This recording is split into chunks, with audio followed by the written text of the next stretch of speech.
In Holyoke, I'll point out, and we'll talk about this more in a minute, this star here is the location of the computing center, roughly in the center city area.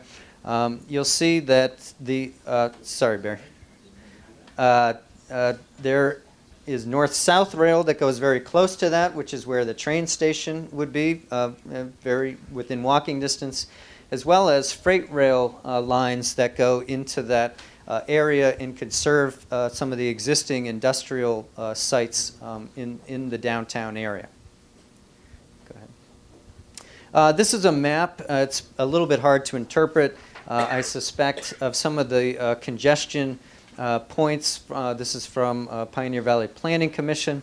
I guess what caught our eye and surprised us slightly was that some of the roadways listed as having severe, and I suspect, with traffic congestion, everything's, relative. So, but that some of the roadways that were listed as severe are right in Holyoke, some of the connecting roadways. So we'd like to look a little bit more in detail at that. Go ahead to the. Now, conversely, on a region-wide basis, and this was brought up as a quality of life benefit, is that congestion is basically low in the Pioneer Valley.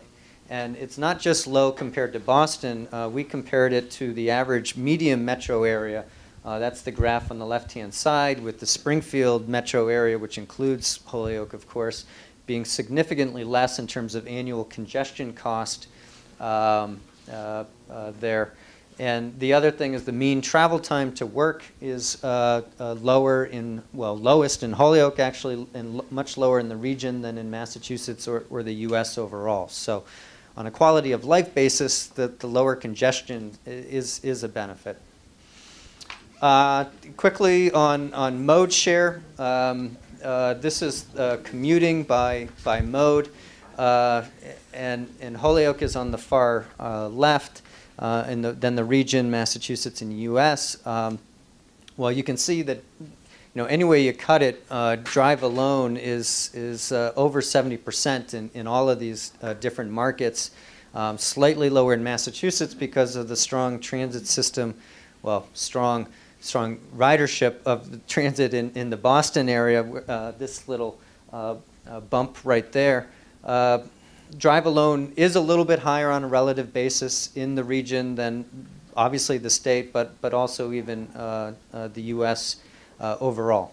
So there is transit, of course, in the area, but it is typically it is not a transit by choice. It's a transit by necessity in a lot of cases with the PVTA system.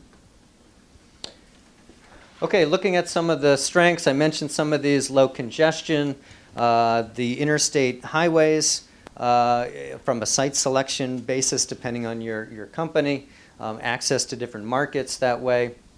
Knowledge Corridor Rail Project, I imagine most people know what that is, near and dear to my heart, and a planned station here in Holyoke, as well as new stations being designed as we speak in Northampton and Greenfield. And freight rail service to the downtown with a railroad, in particular Pioneer Valley Railroad, that is very actively engaged in economic development and looking to partner in economic development, and has had some good suggestions to me in conversations about some opportunities, some real opportunities that they're seeing that could combine some of the assets of the city.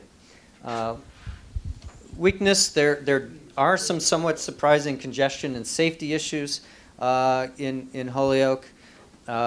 The interstate connections to Center City, while it's not, I think, again, that really depends on your perspective. If you're looking at some of the greenfield sites along 91, that might be more ideal. Compared to a lot of other markets, it's still relatively short. So, it's hard to say that that's a major weakness, but it was brought up by some developer conversations. And transit connections between the colleges and Center City Holyoke. That's something that I think some folks are working on, but is important. Opportunities, there's a train station feasibility study going on right now. If you're not aware, there's a couple locations being considered here in Holyoke, and perhaps some opportunities to have some transit-oriented development around that. Springfield, on the regional basis, is really set up to be a rail hub for New England. In addition to the Knowledge Corridor project, there's the Springfield or New Haven, Hartford, Springfield commuter rail project, and the state is now embarking on a feasibility study to improve connections from Boston to Springfield, as well as Boston to Montreal through Springfield. We can talk more about that probably offline. That's its own discussion. And then rail-served manufacturing and distribution businesses in some target areas of downtown. I think that's a real opportunity that needs to be retained as part of the strategies we put together. And then perhaps some improvements to the highway and transit access downtown. Threats, the train station, we like to think that we're doing what we can to move that process forward, right, Kathy? But it still is not certain. There's still more work to be done there.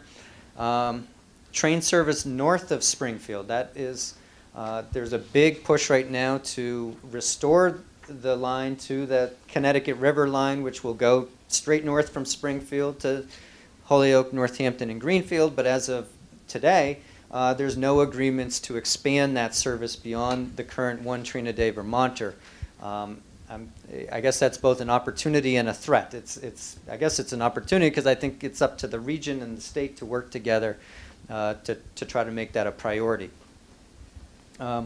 And sites closer to I-90, kind of up the hill, viewed by some as more desirable. And I think that's both closer to I-90. I think that should have said I-91. Well, it could be I-92. But, and that ties in with both the interstate access as well as there are a few greenfield sites that came through the EDSAT work and all. Any questions on this category? Alan? Yeah, just a comment. I think, although maybe not as critical as the transportation sources you mentioned, we have 2 airports that are within 20 minutes or so of the site here in Westover and Westfield. And in addition, you have Bradley that's just 40 minutes or so from here. So from an air point of view, we have tremendous access in and out of the region, especially for corporate use of both of these airports. They're excellent access to the market. Good, thank you. I think your point about identifying the different station sites and the service provision for the Knowledge Corridor Rail project is actually a really good point. At different points in my career, I've been involved in transit-oriented development or joint development research, and the reality is this is a real opportunity for the region, but the future won't build itself. I mean, there are plenty of examples around the country of places where rail service of different sorts, either municipal transit, which is usually the lowest hanging fruit development opportunity, or commuter rail has been put in and has not generated the kind of investment in a location for either residential or commercial growth that people foresaw when they initially proposed it. There are really great models out there to do it, but it's something that the only way you're going to get there is by providing sustained attention to what good planning and development opportunities there are around these sites, and then getting, obviously, at a basic level, getting the site up and the service up and running. Yeah, and Tim, I don't know if you want to touch on that with some of the HUD work that maybe. Yeah, we have this commitment we think for this HUD project that covers the Knowledge Corridor, and one piece of it is to look in depth at each of the train location stops from a TOD marketing point of view, to really tease out whether you're in Holyoke or Springfield or Northampton, what is the market for the TOD development that particular piece of geography could lift out.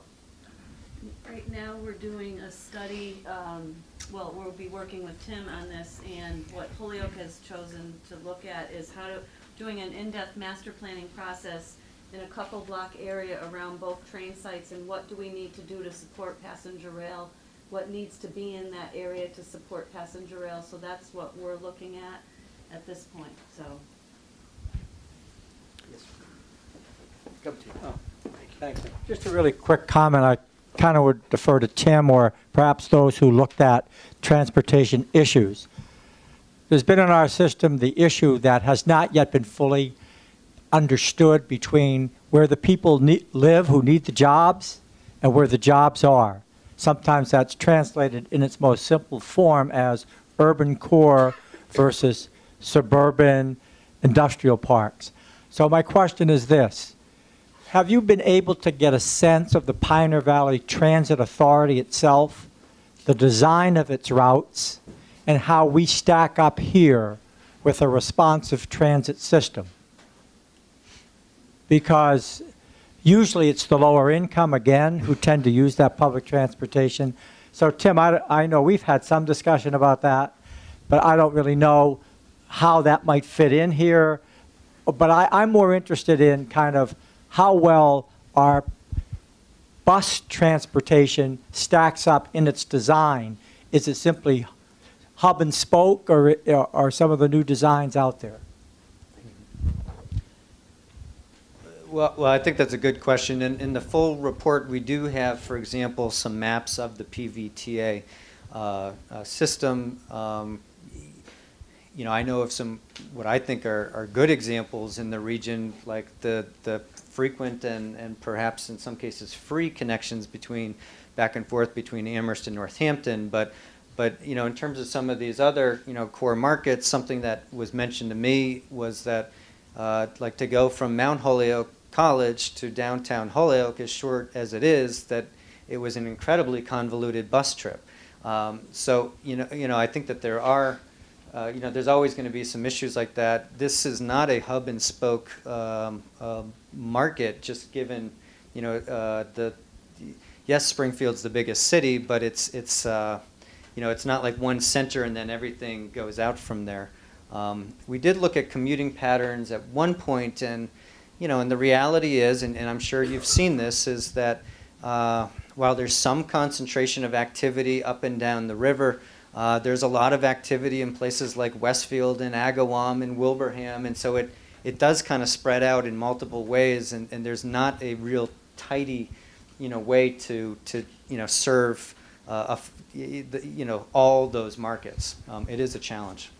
Just, Bill, to comment on that, a recent conversation that we've had with the PVTA tells us they're about to, or maybe in the midst of, a survey now of employers and employees, riders, to help reshape and reroute the system. And they're also in the process of getting grants that will, through technology, enable the hub and spoke system to be broken up in a more usable